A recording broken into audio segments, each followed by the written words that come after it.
I never thought something like this would happen to me. A young man sits in shock, realizing the impossible.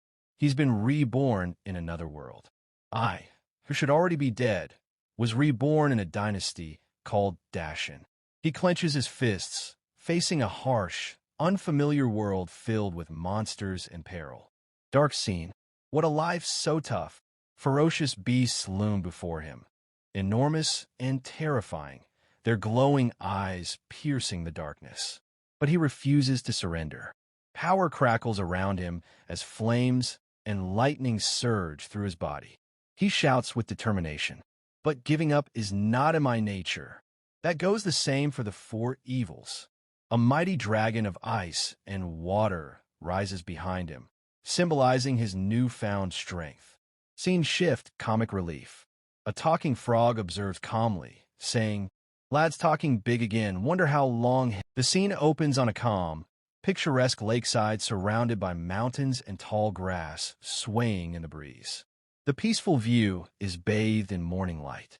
A young boy, Ashue, stands silently by the water, gazing into the distance, seemingly lost in thought. From behind, a warm, familiar voice calls out to him. "Ashri, what are you doing?" Ashue turns around, surprised, as a tall man with a kind smile and long dark hair tied back approaches him. The man laughs heartily and says, "You fool, why are you just standing there?" Ashue's eyes widen as he stares at the man in disbelief. "Father," he whispers softly. The man chuckles, walking closer and gently ruffling the boy's hair. "You little dummy, you don't even recognize your own father." He gestures cheerfully toward the lake, his smile full of warmth. "Hurry up, come help me pull the nets. Let's see how our catch was today." Then, with a playful grin, he adds, "Then I'll show you something good." The story begins with a young man looking calm and thoughtful under a bright blue sky. He softly says, "MH, I'm coming," before walking alongside another man toward a lake, carrying their fishing gear. Next, the two are out fishing on a small wooden boat. One of them throws a net into the water with great force, splashing everywhere. They seem to be having fun. At one point, one man accidentally steps on a fish and panics, while the older one laughs heartily at his reaction. They appear close, like family or good friends. The mood shifts to a quiet, beautiful moment at sunset. The younger man seems lost in thought by the lakeside when he notices something unusual in the shallow water, a shimmering red carp. Surprised, he exclaims, "A red carp." Excited, they both try to catch it. "Don't let it get away," the older man shouts as they splash about, the boat rocking wildly as the fish darts through the water. The scene ends on a soft.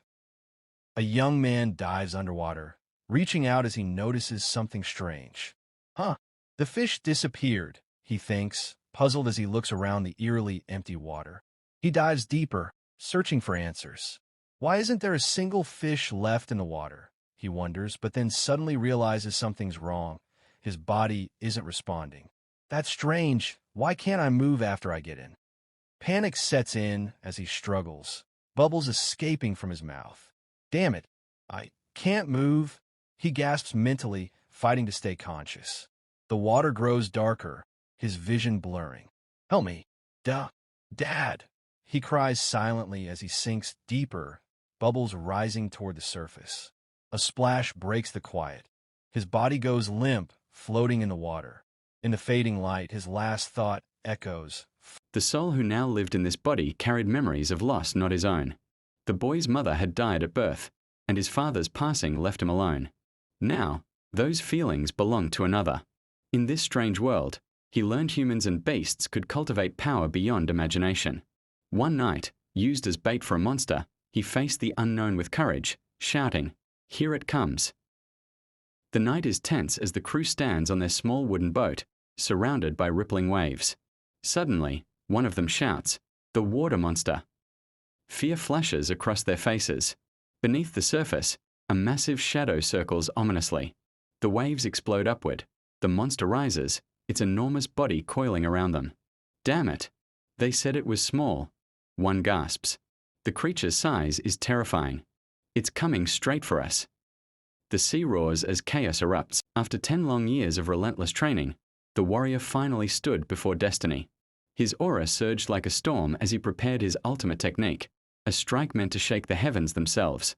Energy crackled, the air trembled, and with a roar, he unleashed it.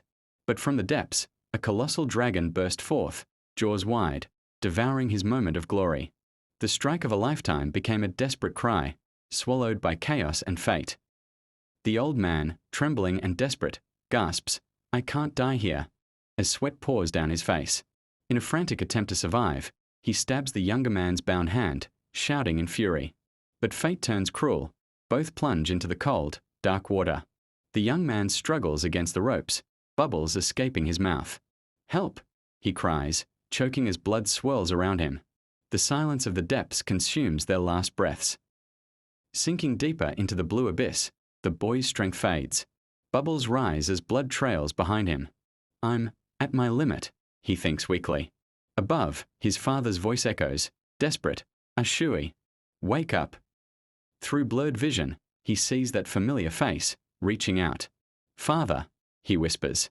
Their hands almost touch. If only this were real, how nice that would be. The illusion fades, and the boy drifts into the silent depths, longing for one last embrace. The boy grabs a floating plank and gasps for air, realizing it's his father's boat. Relief floods his face as he clings tightly, trembling between life and death. But the moment shatters. A powerful pull drags him back beneath the surface. He reaches out desperately, screaming, "No!" as bubbles escape his mouth. In the dark depths, a monstrous crocodile emerges, jaws wide, closing in fast as he struggles helplessly against the consuming water.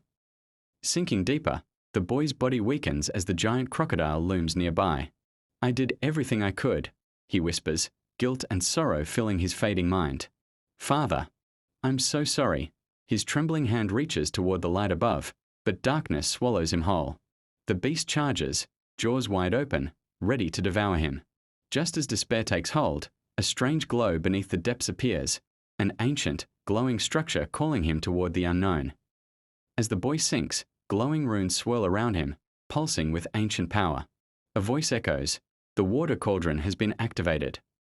Energy floods his body as the system scans him. Water spirit detected, skill unlocked. His eyes open, surrounded by blue light, water control awakened.